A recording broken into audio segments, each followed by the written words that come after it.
दोस्तों, कुवैत की 3 बड़ी अपडेट जो आ रही है, वो लेकर हाजिर हुए हैं। आप लोगों से गुजारिश है, वीडियो को शुरू से लेकर आखिर तक ज़रूर से देखें। दोस्तों, वीडियो को लाइक भी ज़रूर कर दें। सबसे पहली अपडेट दोस्तों यहाँ पर यह है कि जहरा पुलिस ने एक खद्दामा की मौत की जांच शुरू कर दी है, जो कैरावन के इलाके में अपने कफील के घर की छत से पड़ोस में कूद जाती है या यूँ कह लें कि गिर जाती है।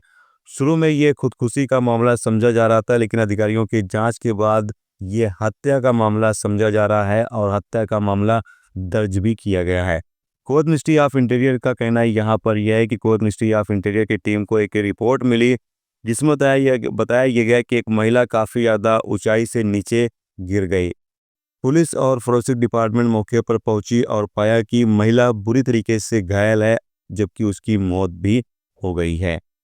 अधिकारियों ने डेड बॉडी को फोरेंसिक डिपार्टमेंट को सौंप दिया ताकि इन्वेस्टिगेशन की जा सके और ये महिला खुद कूदी है यानी आत्महत्या की है या फिर इसकी हत्या की गई है, ये पता लगाया जा सके। उसके बाद ही जो फैसला है वो लिया जाएगा कि ये हत्या है या फिर आत्महत्या है। इसके अलावा अगली अपडेट यह है कि कोर्ट मिनिस्ट्री ऑफ इंटीरियर की तरफ से अपडेट जारी करके बताया यह गया है कि अल नस्र के इलाके में एक इंडियन नागरिक की हत्या की कोशिश की गई। अल जहरा अस्पताल के सिक्योरिटी अधिकारियों को 2 दिन पहले एक एशियाई नागरिक के घायल होने की सूचना मिलती है। सिक्योरिटी अधिकारी मौके पर पहुंचते हैं और पाते हैं कि एक इंडियन नागरिक जो बुरी तरीके से घायल है, उससे बयान लिया जाता है तो वो कहता है कि मेरे अपने जानने वालों ने ही उसको मारा पीटा है और इसका गला भी काट दिया था।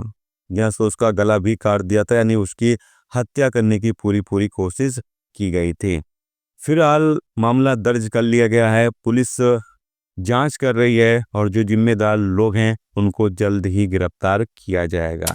इसके अलावा अगली अपडेट यह है कि कुवैत के जलेब अल सुएक के इलाके में तकरीबन 67 इमारतों को गिरा दिया गया है, जिसके बाद यहाँ पर रहने वाले जो प्रवासी लोग थे वो आसपास के जो इलाके हैं वहाँ पर रहने के लिए जा रहे हैं। खैतान हो गया, अल फिरदौस हो गया, अंडालूस, रबिया, ओमारिया, ये आसपास के जो इलाके हैं वहाँ पर ये लोग रहने के लिए पहुँचे।